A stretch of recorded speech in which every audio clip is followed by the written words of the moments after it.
le 7 août 1942. 16 000 Marines américains attendent dans les vagues jusqu'à la poitrine pour atteindre un endroit dont la plupart d'entre eux ne peuvent même pas prononcer le nom. Guadalcanal. C'est un morceau de jungle brûlante dans les îles Salomon, et ces hommes ont une mission qui paraît simple sur le papier, capturer un aérodrome que les Japonais sont en train de construire. Ils le prennent en environ 36 heures, avec une résistance étonnamment légère. Les Japonais se replient dans la jungle. Mission accomplie. Vraiment faux. C'est là que le vrai cauchemar commence. L'aérodrome qu'ils ont capturé n'est pas terminé. Ce n'est guère plus qu'une bande de terre défrichée. Et ce n'est pas n'importe quelle terre. C'est un sol tropical qui un moment cuit sous le soleil équatorial et l'instant suivant se fait marteler par des pluies de mousson. Quand il est sec, il est dur comme du béton. Quand il pleut, il se transforme en quelque chose ayant la consistance d'un pudding au chocolat. Les Marines regardent cette piste et réalisent qu'ils se tiennent sur un problème qui pourrait tous les tuer. Parce qu'il y a quelque chose que personne ne vous dit. Sur la guerre insulaire dans le Pacifique, vous ne gagnez pas en tenant le terrain, vous gagnez en contrôlant l'air au-dessus. Et vous ne pouvez pas contrôler l'air sans une piste opérationnelle. Les Japonais savent exactement ce qu'ils ont perdu. En quelques jours, leur bombardier pylône, Henderson Field, comme les Marines l'ont nommé, en hommage à un pilote tué à Midway. Mais le véritable ennemi n'est pas les bombes, c'est la boue. Après chaque averse, la piste devient inutilisable. Les Wildcats et les bombardiers en piqué, Dauntless, la seule couverture aérienne de ces Marines, commencent à s'enfoncer dans le sol. Les mécaniciens observent avec horreur les trains d'atterrissage disparaître dans la boue. Un pilote tente de décoller pour une mission d'interception et ses roues creusent des tranchées de 1-2 miles de profondeur avant même que son avion n'avance. Il n'arrive pas à décoller. Les bombardiers japonais, qu'il était censé intercepter, arrivent sans encombre 20 minutes plus tard. Les ingénieurs essaient tout ce qu'ils savent. Ils remplissent la piste de corail concassée provenant de la plage. Il est emporté par la prochaine averse. Ils posent des plaques d'acier perforées, empruntées à des fournitures de construction, de ponts. Elles se déforment et se voilent sous la chaleur tropicale. Ils tentent de compacter le sol avec des rouleaux compresseurs. Les rouleaux eux-mêmes se coincent. À la mi-août, Henderson Field est opérationnel, peut-être 3 jours sur 7. Les jours difficiles, les Marines au sol sont complètement exposés. Sans couverture aérienne, les navires japonais peuvent les bombarder à volonté. Sans couverture aérienne, les troupes ennemies peuvent être renforcées sous le couvert de la nuit. Les calculs sont brutaux et simples. Sans une piste qui fonctionne par tous les temps, Guadalcanal tombe. Si Guadalcanal tombe, toute l'offensive du Pacifique s'arrête pour 1 an de plus, peut-être plus. À Washington, ce problème arrive sur le bureau du corps des ingénieurs de l'armée. Ils reçoivent des messages radio désespérés du Pacifique, tous disant la même chose. Nous avons besoin d'une solution, et nous en avions besoin hier. Le corps des ingénieurs ne part pas de zéro. Ils se battent avec le problème des pistes sur sol mou depuis avant Pearl Harbor, testant des aérodromes des marais de Louisiane jusqu'à la toundra de l'Alaska. Mais tout ce qu'ils ont essayé a échoué d'une manière ou d'une autre. Et maintenant, ils observent ces échecs se jouer en temps réel, à 7000 km de là, dans le Pacifique. La première tentative sérieuse date du début de 1941, lorsque des ingénieurs testent quelque chose appelé Square Mesh Track, une grille de barres d'acier soudées, ressemblant à un grillage renforcé, fait de barres d'armature. La théorie est solide, créer une structure rigide qui répartit le poids sur une surface plus large. Ils la posent à Langley Field. En Virginie, font rouler un B-17 dessus et voient le treillis se plier comme du papier d'aluminium sous 30 tonnes de bombardier.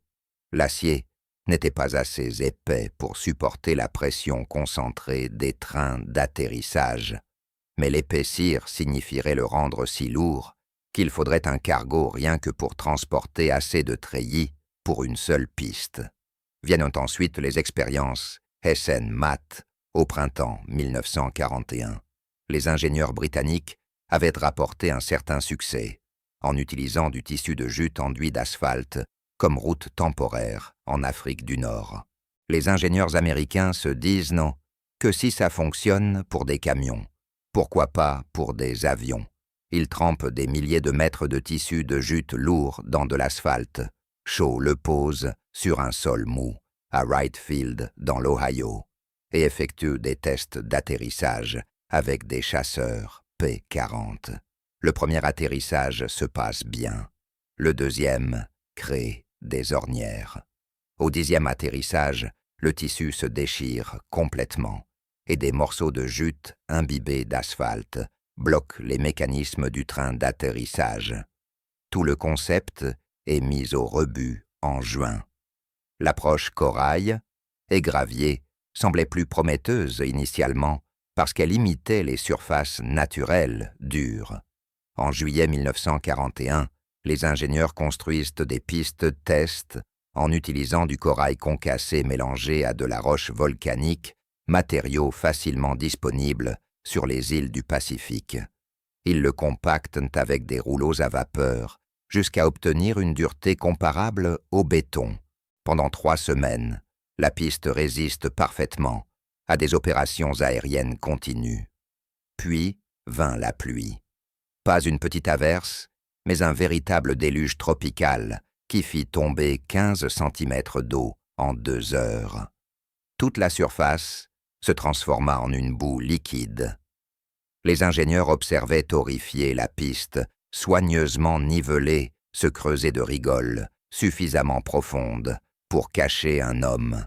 Pire encore, une fois que le corail est mouillé et se décompose, il est presque impossible de le recompacter. Il faut essentiellement recommencer à zéro. Les plaques d'acier perforées. PSP s'en approchait plus que tout autre système. Développées par les Britanniques pour la construction rapide de routes, ce sont des plaques d'acier plates d'environ 3 mètres de long sur 3800 mm de large, percées de trous, pour réduire le poids et améliorer l'adhérence. L'armée américaine commence à tester le PSP pour les pistes en août 1941 à Bowling Field. Les ingénieurs apprécient la rapidité de l'installation. On pouvait littéralement recouvrir une piste en quelques jours au lieu de plusieurs semaines. Mais le PSP avait un défaut fatal sous la chaleur tropicale. L'acier se dilate quand il chauffe et sous le soleil équatorial, ses plaques se voilent et se gondolent, créant des crêtes capables d'arracher les trains d'atterrissage.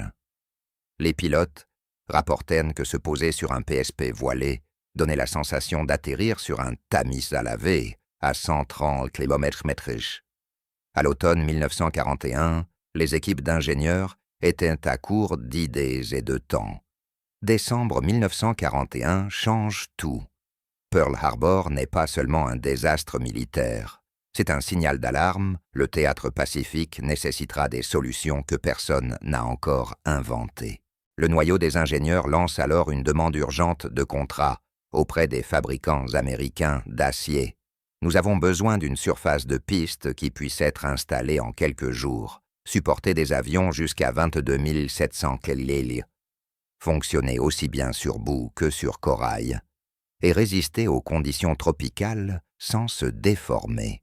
Ah oui, et elle doit être assez légère pour être expédiée à travers l'océan, sur des cargos déjà surchargés de chars et de munitions.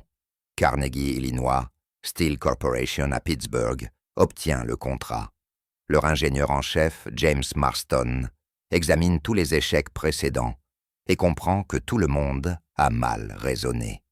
Ils essayèrent de créer une surface imitant le béton ou la terre compactée. L'intuition de Marston est plus simple, ne combattez pas. La boue flottait dessus. Il commence à esquisser un design qui ressemble moins à une route et plus à un tapis métallique flexible. En février 1942, l'équipe de Marston a un prototype prêt. Il s'agit d'une planche en acier mesurant exactement 3 mètres de long sur 38 cm de large, mais tout le reste est révolutionnaire. D'abord, l'épaisseur, 3B16 de pouces, 4-8 mm d'acier, haute résistance. Assez épais pour résister au flambage sous charge, mais assez fin pour que chaque planche ne pèse que 30 kg, assez légère, pour que 2 hommes puissent la placer sans machinerie. Les ingénieurs percent des rangées de trous sur toute la surface, créant un motif ressemblant presque à une râpe industrielle. Ces trous ne sont pas décoratifs, chacun a 3 fonctions. Réduire le poids d'environ 30%, permettre à l'eau de s'écouler au lieu de stagner sur la surface et créer des arêtes offrant une prise aux pneus d'avion. Mais le véritable génie réside dans les bords. Les 2 côtés longs de chaque planche comportent des éléments d'emboîtement que l'équipe de Marston a passé des mois à perfectionner. Un bord a une lèvre surélevée avec une extrémité crochetée qui se courbe vers le haut. Le bord opposé possède un canal correspondant. Quand on pose 2 planches côte à côte, le crochet glisse dans le canal et se verrouille. Sans boulon ni soudure, uniquement par pression mécanique. La connexion est assez solide pour qu'un avion de 22 700 kg puisse rouler sur la jonction sans que la planche se sépare, mais suffisamment flexible pour que le tapis entier puisse se plier et s'adapter à un sol irrégulier sans se casser. Les extrémités courtes de chaque planche utilisent un système d'emboîtement différent, une simple jonction chevauchante ou une planche glisse sous la suivante.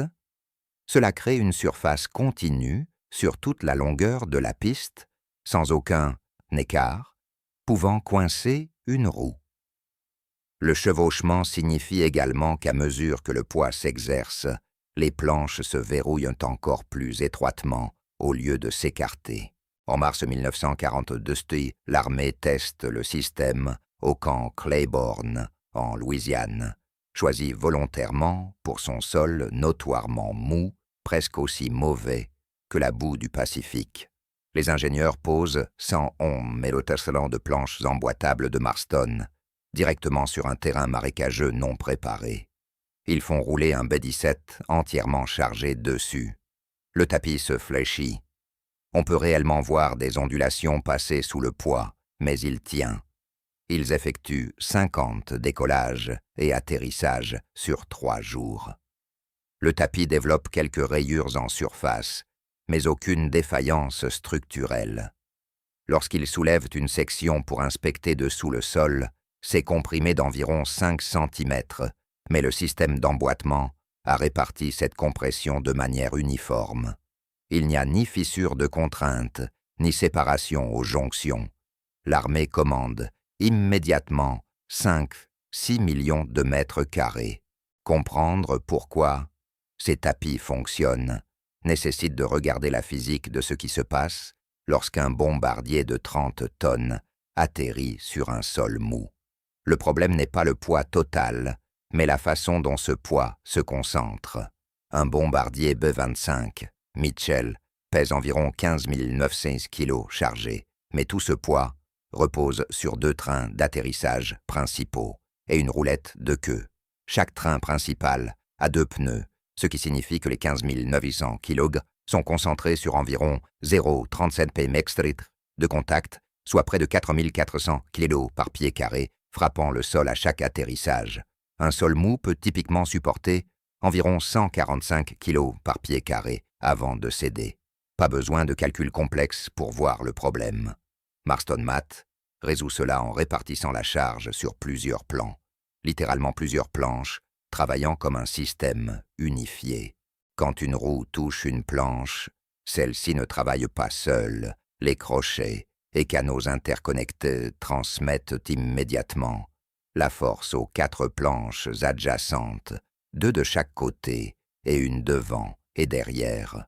Ces planches partagent à leur tour la charge avec leurs voisines, créant un effet en cascade, au moment où les 4400 kilés par pied carré atteignent le sol réel. Ils ont été répartis sur environ 9 mètres de surface de tapis. Le sol ne voit alors qu'environ 44 kg par pied carré, bien dans la capacité portante, même d'un sol médiocre. La flexibilité du système est aussi critique que sa résistance. Les pistes en béton sont rigides, ce qui fonctionne bien sur des fondations solides, mais échoue catastrophiquement sur un sol mou.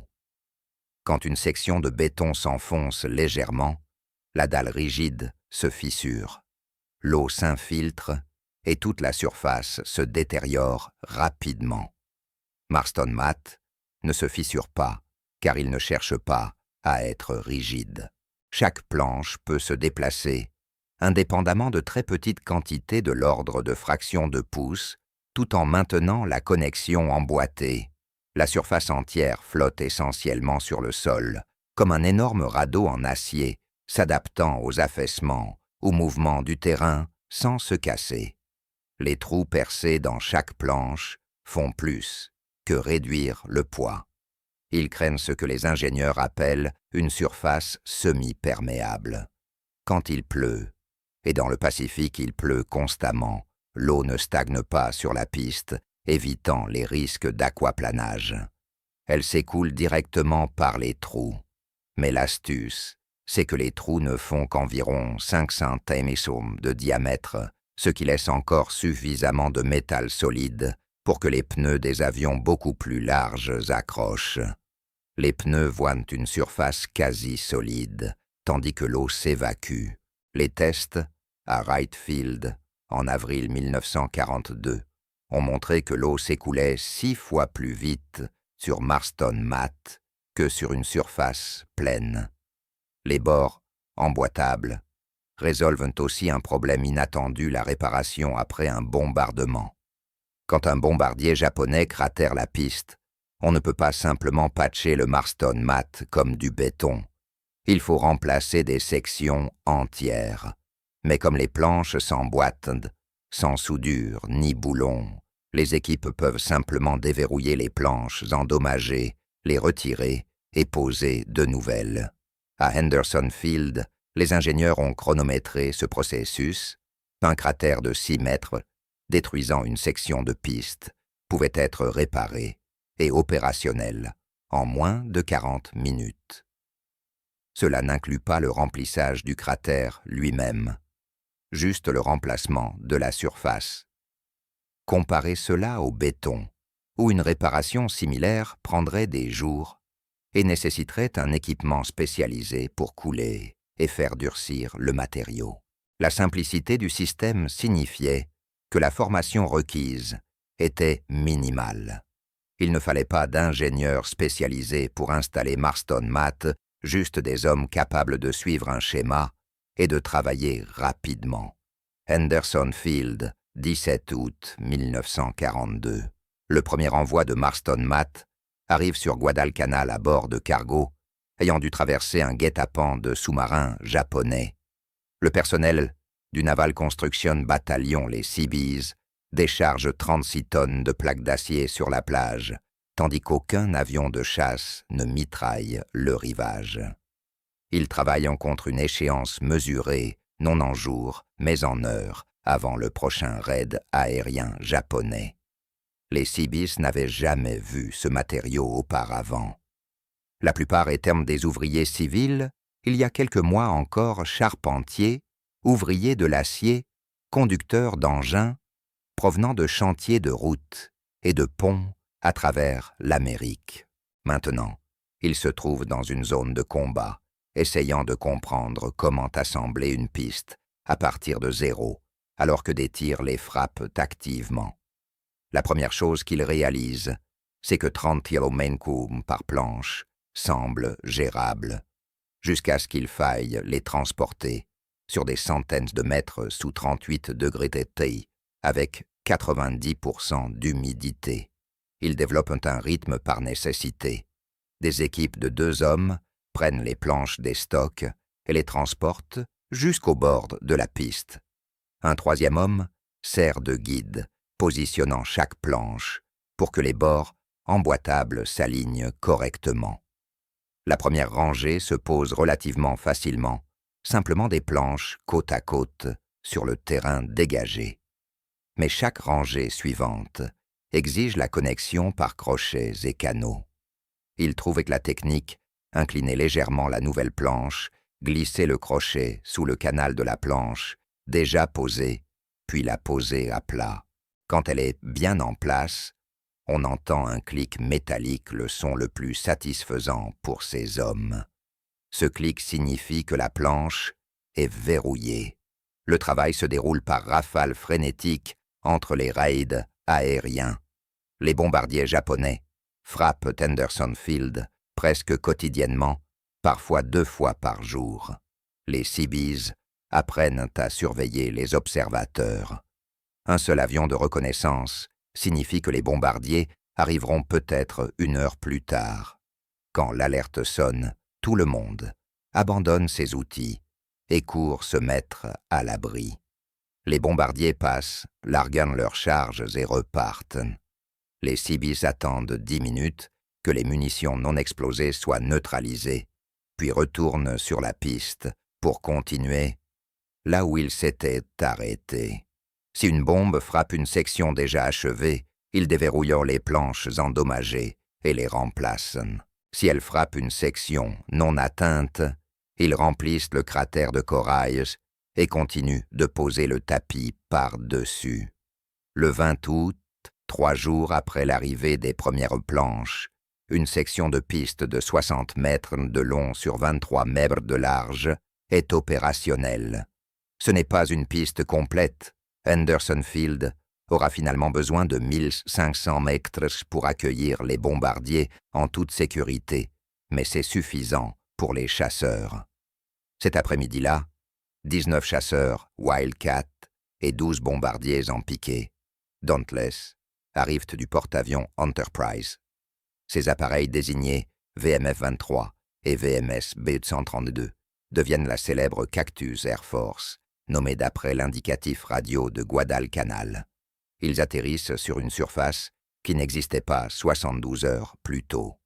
Les pilotes rapportent que se poser sur le Marston Mat est différent du béton ou de la terre compactée. Il y a un léger effet de souplesse que l'on ressent à travers le train d'atterrissage.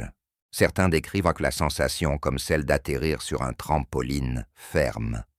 Cette flexibilité rend le tapis plus tolérant. Les avions arrivant trop vite ne rebondissent pas violemment, car le tapis absorbe une partie de l'énergie de l'impact. Le 5 septembre 1942, Henderson Field possède une piste complète en Marston Mat de 1585 mètres de long sur 46 mètres de large. Le temps total d'installation, y compris les retards dus aux raids aériens et tirs d'artillerie, est de 19 jours. Une construction traditionnelle en béton aurait nécessité au moins 3 mois dans des conditions idéales, ce que Guadalcanal ne permettait en rien. Guadalcanal prouve le concept, mais ce qui suit montre la véritable valeur stratégique des pistes portables. Début 1943, l'armée américaine planifie une campagne de sauts d'îles à travers le Pacifique, couvrant finalement 7000 km des îles Salomon jusqu'aux îles principales japonaises. Chacune de ces îles aura besoin d'un aérodrome opérationnel et rapidement. La stratégie japonaise repose sur la transformation de chaque île en forteresse, nécessitant des mois pour être capturée. Marston Mat réduit drastiquement ce calendrier. Février 1943, île Russell. Les Marines débarquent en s'attendant à une forte résistance, mais découvrent que les Japonais ont évacué. Dans les 60 heures suivant le débarquement des premières troupes, les Seabees ont posé une piste de chasseurs opérationnelle en Marston Mat. La rapidité est telle que lorsque l'amiral William Hawley arrive pour inspecter, il demande au commandant du bataillon s'ils ont commencé la construction avant que l'île ne soit réellement sécurisée. Non, ils étaient simplement extrêmement efficaces. L'aérodrome des îles Russell fournit immédiatement une couverture aérienne pour le prochain saut dans la chaîne des Salomon, réduisant des semaines de vulnérabilité à quelques jours seulement. Munda Point, sur l'île de New Georgia, août 1943. Cette fois-ci est différente, car les Japonais sont encore présents retranchés dans des bunkers surplombant le site de l'aérodrome. Les Seabees posent le Marston Mat sous feu direct. Ils développent alors des tactiques qui semblent suicidaires, mais qui d'une manière ou d'une autre fonctionnent. La moitié du bataillon pose les planches, pendant que l'autre moitié fournit un tir de couverture avec des fusils et des mitrailleuses. Les pertes sont lourdes, 14 morts et 47 blessés.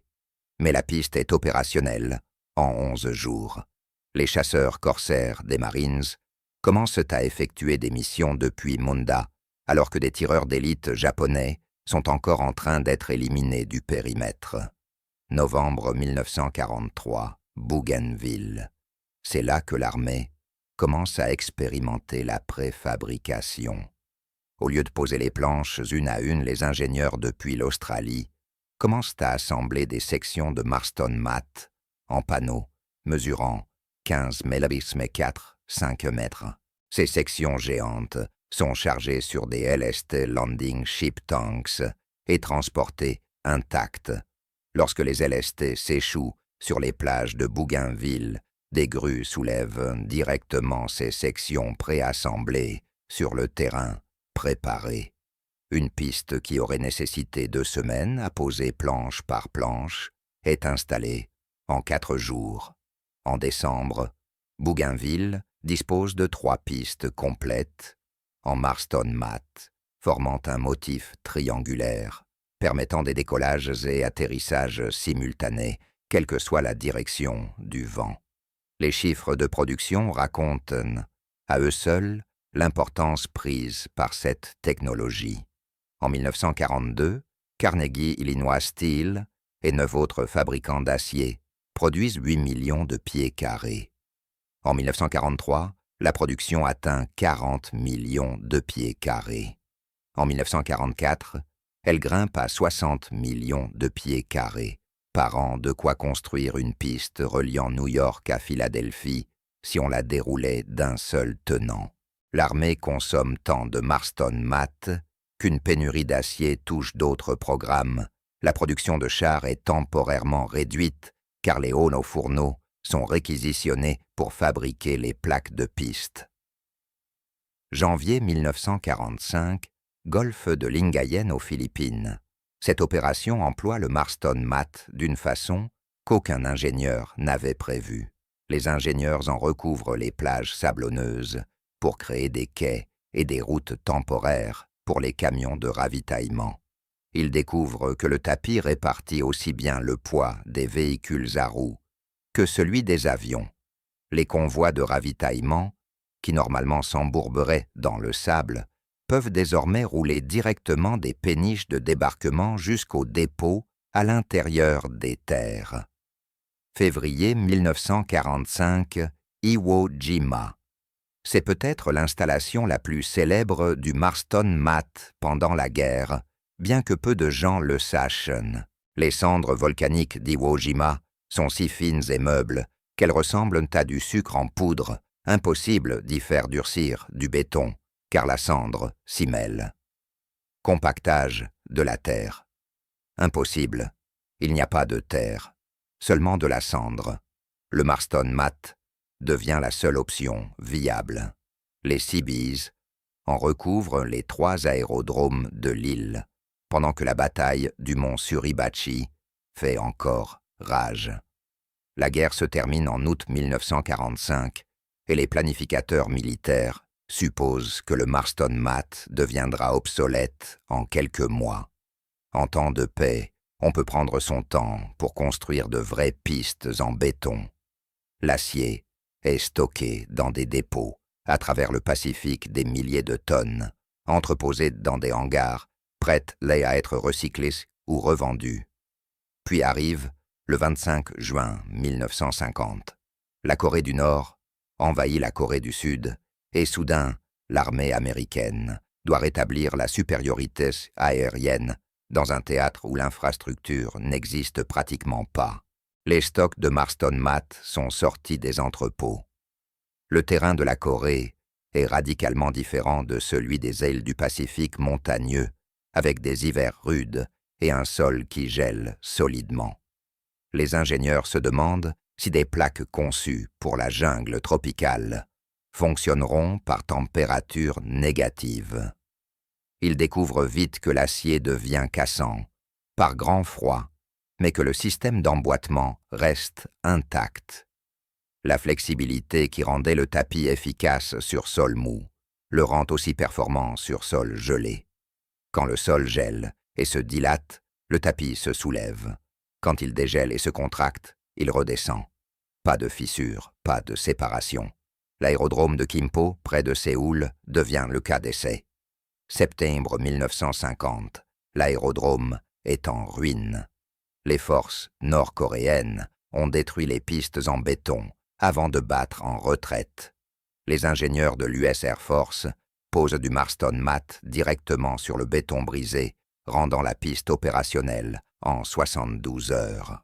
Les F-86 Sabre commencent leur mission de combat depuis Kimpo, alors que les équipes de réparation du béton martèlent encore les gravats sur les sections voisines. La guerre de Corée voit 38 aérodromes utiliser le Marston Mat, que l'armée désigne désormais sous un nouveau nom, PSEP, Pierced Steel Planking. Le nom Marston Mat disparaît des documents officiels, mais la technologie reste identique. Vietnam, 1965. Le tapis réapparaît presque 25 ans plus tard. Certains sont littéralement les mêmes plaques d'acier utilisées à Guadalcanal, toujours fonctionnelles, après 2 décennies. Les ingénieurs les posent à Da Nang et Bien Hoa, créant des aires de dispersion pour hélicoptères et des zones d'extension pour les pistes existantes.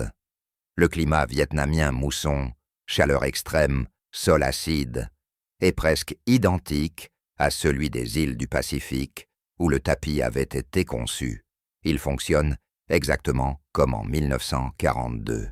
Mais c'est ici que l'histoire prend un tournant inattendu.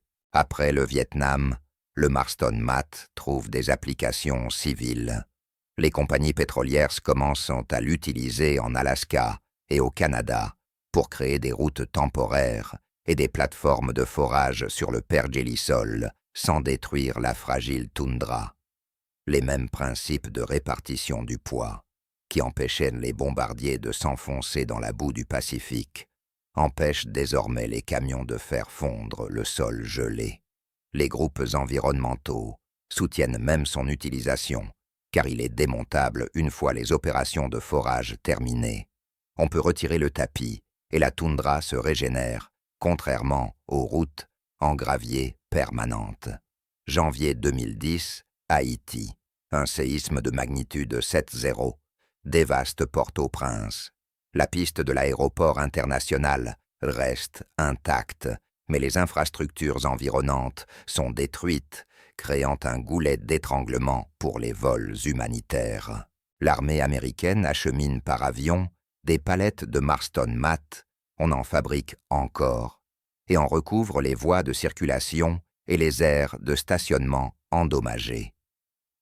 Les avions cargo chargés de nourriture et de matériel médical peuvent désormais décharger et rouler jusqu'à des zones de stationnement qui n'existaient pas 48 heures plus tôt. La technologie conçue pour combattre l'Empire japonais sert désormais à sauver des victimes de catastrophes naturelles. Les forces armées modernes conservent toujours des stocks. L'US Air Force l'appelle aujourd'hui AM2, Matting, Aluminum, Membrane, version 2, car on a remplacé l'acier par un alliage d'aluminium, plus léger.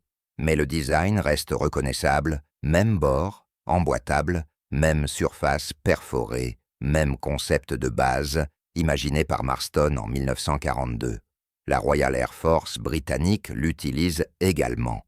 Les forces de l'OTAN l'ont déployé en Afghanistan pour agrandir les aires de stationnement de la base aérienne de Bagram.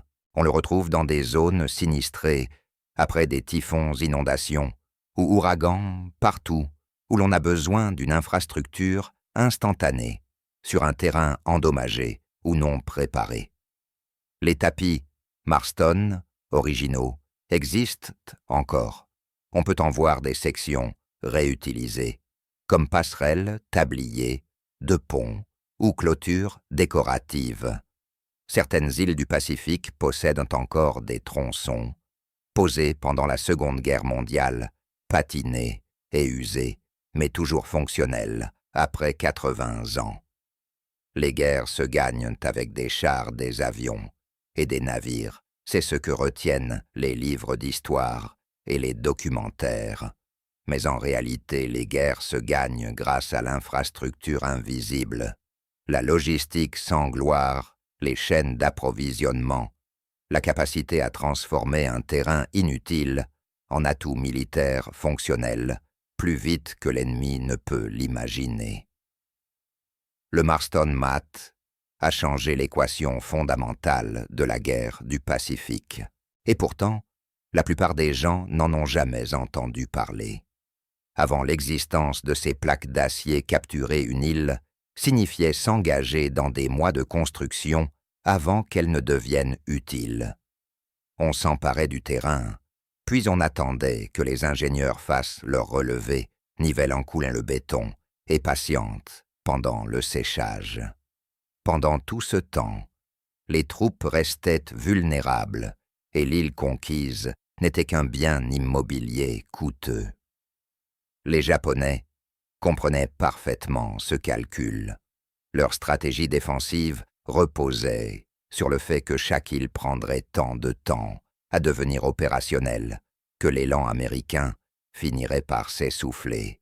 Ils s'enterraient vous faisant payer chaque mètre de sang, et même après la victoire, vous restiez coincé là des mois à la rendre utilisable. Le saut d'île devait être lent. Le Marston Mat a brisé cette hypothèse. Soudain, on pouvait débarquer sur une île et faire décoller des avions opérationnels en moins d'une semaine, parfois en quelques jours seulement. Cela a tout changé quant à l'agressivité de l'avancée américaine. Des îles autrefois considérées comme des handicaps stratégiques, parce qu'elles auraient nécessité trop de temps à aménager, devenaient désormais des cibles viables. La campagne du Pacifique central, Tarawa, Kwajalein, Saipan, a fonctionné parce que les îles conquises pouvaient immédiatement soutenir l'assaut suivant, au lieu de devenir de coûteuses pauses dans l'élan offensif. Les chiffres sont éloquents. À la fin de 1944, l'armée américaine avait construit plus de 300 aérodromes dans le théâtre du Pacifique. Environ 220 d'entre eux utilisaient le Marston Mat partiellement ou totalement. Sans lui, peut-être un tiers de ces aérodromes auraient en vu le jour, et leur construction aurait pris 3 fois plus de temps. Cela aurait signifié moins de bases avancées, des distances de vol plus longues pour les bombardiers et une couverture aérienne réduite pour les opérations navales. L'ensemble du calendrier de la guerre du Pacifique aurait potentiellement été retardé de plusieurs mois, voire d'une année. Regardez la campagne de bombardement contre le Japon lui-même. Les raids des B-29 Super Fortress, qui finirent par forcer la reddition japonaise, furent lancés principalement depuis les îles Mariannes, Saipan, Tinian et Guam. Ces îles furent capturées à l'été 1944. En novembre, à peine 5 mois plus tard, elles servaient déjà de base pour des bombardements massifs sur Tokyo. Cela n'a été possible que parce que les ingénieurs ont pu poser en quelques semaines des pistes en Marston Mat capables de supporter les bombardiers les plus lourds de l'arsenal américain. Une construction en béton traditionnel aurait repoussé ces raids au milieu de 1945, au plus tôt, changeant complètement la dynamique de fin de guerre. Il y a là une leçon plus large sur l'innovation sous pression. Carnegie Illinois n'a pas inventé un nouveau matériau exotique ni un procédé industriel révolutionnaire. Ils ont simplement observé les techniques existantes de fabrication de l'acier et posé de meilleures questions. Comment créer de la solidité sans rigidité? Comment obtenir de la légèreté sans fragilité? Comment rendre la complexité assez simple pour que des hommes épuisés sous le feu puissent l'assembler correctement? L'élégance du Marston Mat réside dans sa simplicité. Des planches qui s'emboîtent des trous qui drainent l'eau, un acier qui fléchit sans se briser. Les historiens militaires décrivent souvent la guerre du Pacifique comme une guerre de porte-avions, de sous-marins ou de logistique. Tout cela est vrai, mais sous cette surface se cache une autre guerre, une guerre de problèmes d'ingénierie résolus sous des délais impossibles. Marston et son équipe chez Carnegie Illinois ont probablement sauvé plus de vies et raccourci la guerre plus efficacement que n'importe quel système d'armes unique, non pas par la destruction, mais par la construction.